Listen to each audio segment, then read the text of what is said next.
The last two conference games, Missouri has played incredibly well. Lost to Auburn by 1, had every opportunity to win the game. And then they played Wednesday afternoon early because of the snow. Led nearly the entire second half and lost by 1 to Florida. Their personnel's changed a little bit due to injuries. I anticipate they'll be full force tomorrow.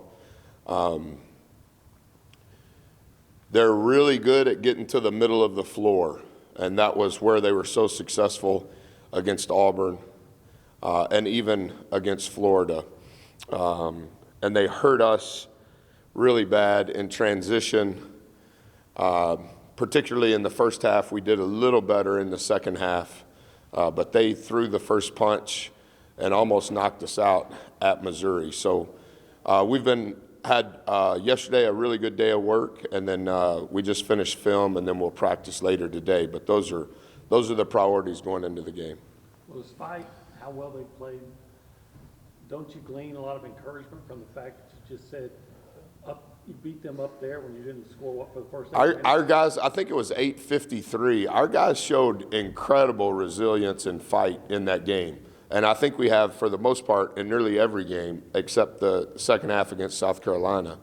I think it started 12-0, used a timeout.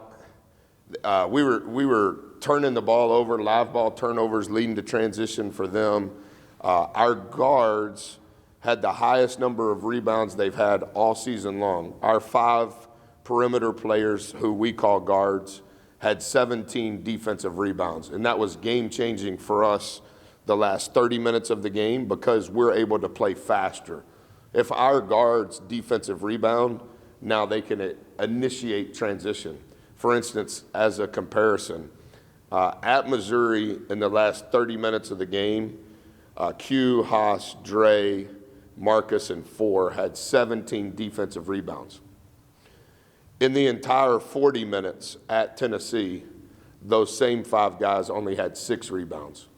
Some of that means you're taking the ball out of the net a lot, but some of that also means that your guards are not in the fight when the opponent shoots. And we've got to get back to our guards having rebounds in the teens because statistically speaking, we're the 25th best transition offense. And the best way for us to play in transition, don't get the ball out of the net.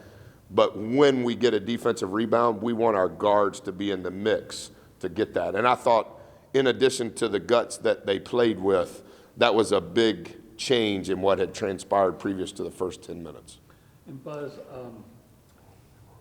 during this slump, have you ever felt the need to just reevaluate the players and maybe the way that the lineup you use?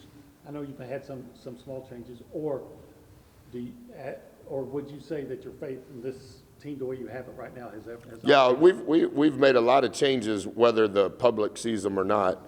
The lineup changes may or may not make a difference. The personnel groupings and how we've played them has been different. We did a deep dive analytically through the first 9 games in conference play, the 4 we won and the 5 we lost, and what was the difference. And then we've kind of studied that since Tuesday night. I guess it would end up being Wednesday morning. Here's our personnel. Here's how we utilized them in 9 games. In the 4 games we won, in the 5 games we lost, what's the difference? Because the personnel is not going to change. The minutes may change, but what's the difference? And so that's kind of going forward on the back 9, what we learned from the front 9, how do we need to improve? And for instance, the guard rebounds, that was huge in one of the 4 wins, and that was a huge detriment in one of the 5 losses, right? And the numbers kind of tell themselves. We broke it into 4 categories, and yesterday our kids didn't have school, so we spent time yesterday not talking about an opponent, but kind of evaluating what we had learned as a staff in that deep dive into the analytics and the stats of our team on what helped us win and what keeps us from winning. How much do you look at the game against Missouri for this game, or is it more of what you've done recently? Yeah, we watch, anytime there's a mirror opponent, the prep is a little different.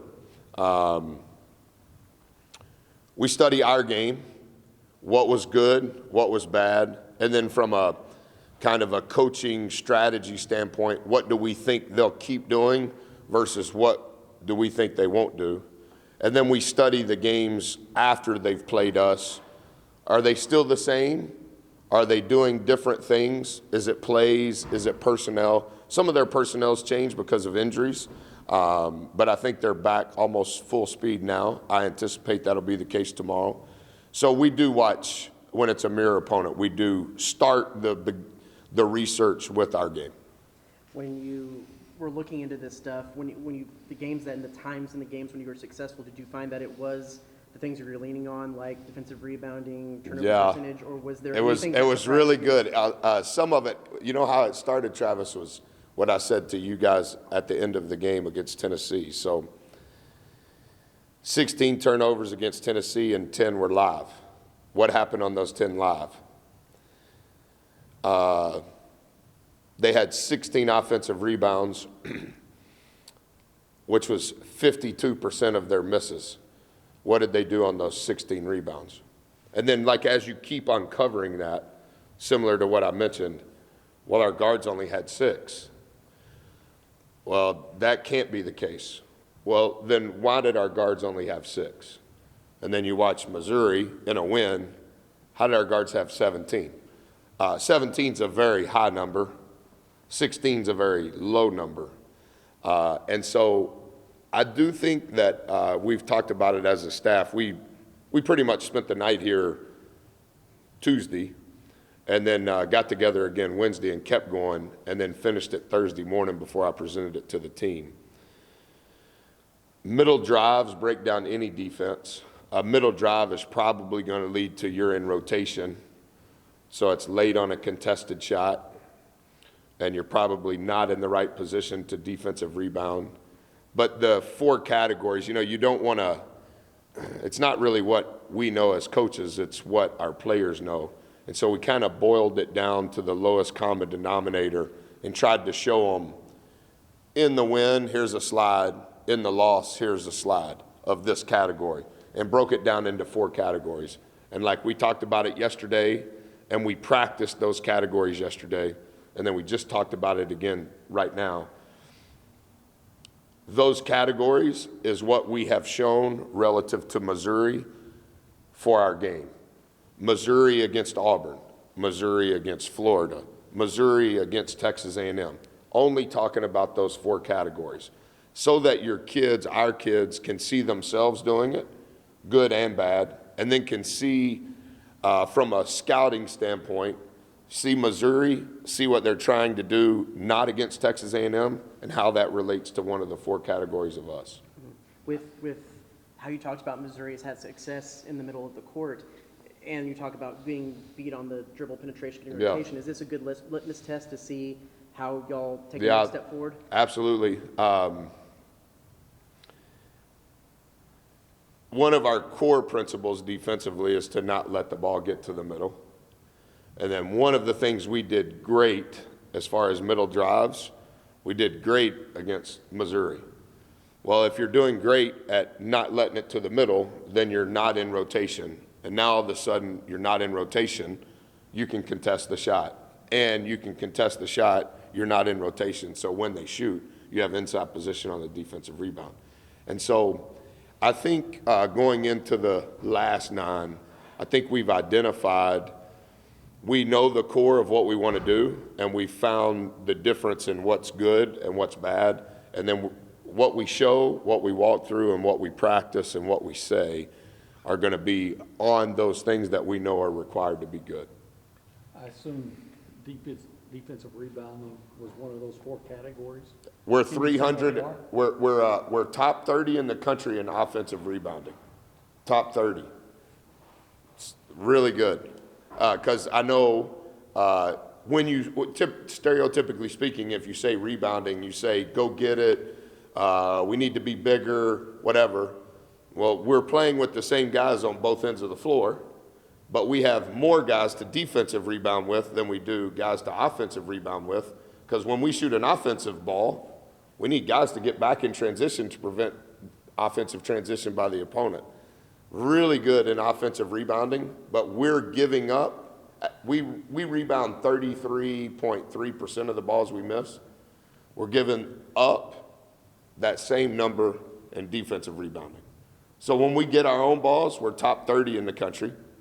And when we, on the other end, we're 330th at the opponent getting the same rate. And so that's for sure the biggest category. Does a lot of that go back to getting into rotation and not being able to be? It's a big part of it. Yeah.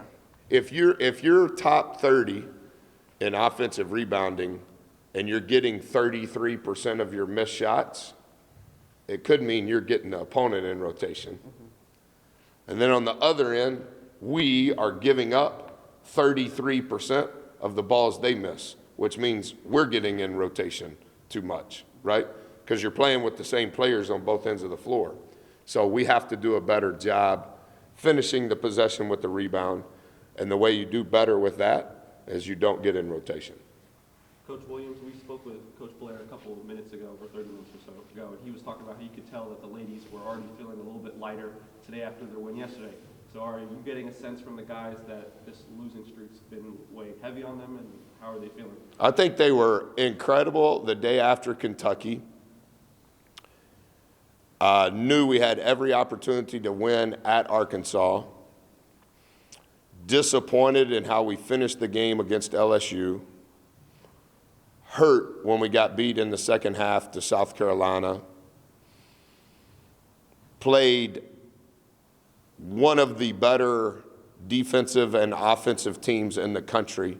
Our OER against Tennessee was 1.18. And our defensive DER was 1.27, and it was because they got so many offensive rebounds.